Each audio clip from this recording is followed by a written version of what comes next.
toujours dans le sud du pays, on a cette fois-ci le chef d'état-major de l'armée, Aviv Kochavi, qui s'est exprimé à l'occasion du changement de commandement du front sud et il s'en est violemment pris aux valeurs de la Cour pénale internationale. Il a assuré qu'il serait et qu'il resterait derrière ses soldats. Complètement, et vous avez complètement raison, c'est un discours à charge, Julien, hier, du chef d'état-major Aviv Kochavi. Il était donc dans le sud pour procéder au changement de général de Herzi Halevi qui va devenir chef d'état-major adjoint, donc son adjoint. Il passe le flambeau à Eliezer Toledano. Je vous propose d'écouter le chef d'état-major à propos de l'enquête pour crimes de guerre ouverte à la CPI.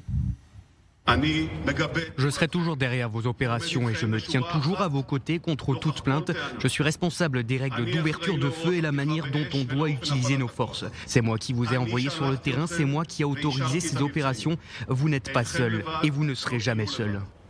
Alors, ce qui est intéressant, Julia, de voir que Aviv Kochavi, qui est aussi un homme réfléchi, très pensant, a dit que l'échelle des valeurs utilisées par le tribunal de la Cour pénale internationale n'est pas celui pourquoi il a été créé. C'est-à-dire que, selon Aviv Kochavi, en lançant une enquête pour crime de guerre contre une armée qui ne fait que se défendre, selon lui, par rapport à des jets de grenades, des jets de bombes explosives à la barrière de sécurité pendant toutes ces manifestations de la Nakba, mais également au cours de l'opération Bordure Protectrice contre toutes ces roquettes, eh bien la CPI défend qui, selon Aviv Kochavi, les organisations terroristes. Voilà qui est dit.